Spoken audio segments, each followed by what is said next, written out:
بالاخره آپدیت وانیوی 7 رسما شروع شد. سلام، به چنل مستر مد خیلی خوش اومدید. امیدوارم حالتون خوب باشه.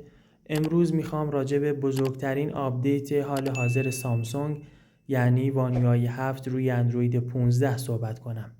برای دریافت این آپدیت روی گوشی سامسونگتون باید به 2 نکته توجه داشته باشید.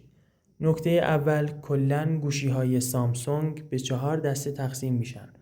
دسته اول گوشی‌های پرچمدار مثل سری گوشی‌های S23، سری گوشی‌های S24 و جدیداً هم سری گوشی‌های S25 که به تازگی وارد بازار ایران شدن و قیمت‌های نسبتاً بالایی هم دارن. دسته دوم یا گوشی‌های بالا رده یا شبه پرچمدار یا به اصطلاح گوشی‌های فن ادیشن مثل سری گوشی‌های S23 FE و گوشی S24 FE که یک سری از مشخصات گوشی‌های پرچمدار و یک سری از مشخصات گوشی‌های میان رده رو دارن. دسته سوم که محبوب ترین دسته بین گوشی‌های سامسونگ هم به حساب میاد، دسته گوشی‌های میان رده استش، مثل سری گوشی‌های A34، A54 و A55 و جدیداً هم گوشی‌های A36 و A56 با وانیوی 7 وارد بازار ایران شدن.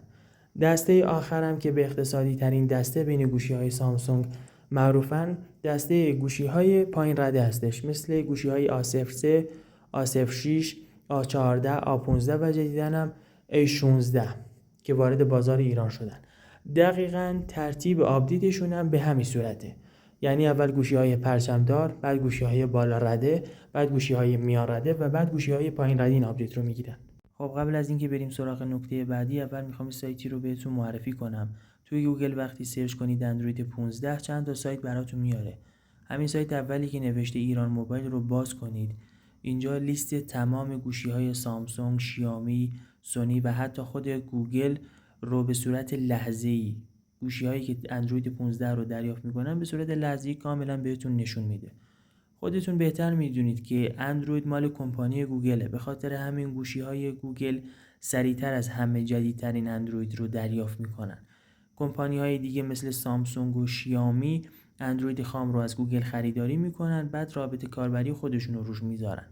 حالا نکته بعدی که میخواستم بهتون بگم، ببینید علاوه بر این که گوشیتون، گفتم که گوشیتون پرچمدار باشه، گوشیتون بالا رده باشه یا اینکه گوشیتون میان رده باشه، یا حتی اگه گوشیتون اقتصادی و پایین رده باشه، باید به یه نکته دیگه‌ای هم توجه کنید، به ریجن گوشیتون.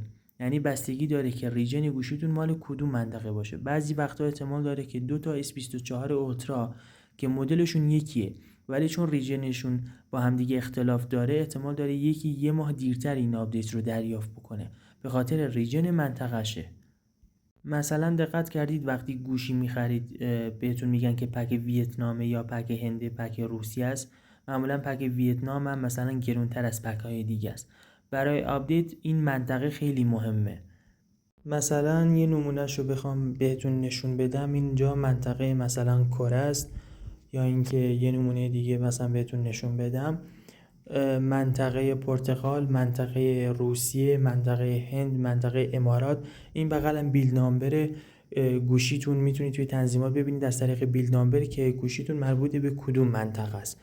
نسخه بتام که بخوام بهتون توضیح بدم، کلا مال منطقه اروپا است، یعنی کشورهای مثل آلمان، انگلیس نسخه های بتا رو دریافت میکنن. الان مثلا گوشی A55 نسخه بتای وانیوی 7 رو دریافت میکنه، ولی واسه مایی که مثلا ریجنمون مال منطقه خاورمیانه یا مثلا پک ویتنام، پک امارات، این آپدیت واسه ما نیست. واسه کشورهایی که مثلا اروپاییان، مثل کسی که توی آلمان زندگی میکنه یا توی انگلیس زندگی میکنه، این آپدیت رو میتونه دریافت کنه. کلا نسخه پایدار آپدیت رو هم اونا سریعتر از ما دریافت میکنه. ما معمولا یه ماه کمش دیرتر نسبت به اونا این آپدیت رو دریافت میکنیم.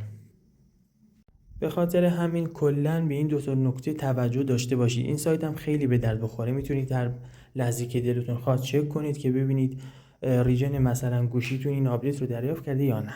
خیلی ممنون که تا انتهای ویدیو با من بودید. ممنون میشم ویدیو رو لایک کنید و کانال رو سابسکرایب کنید.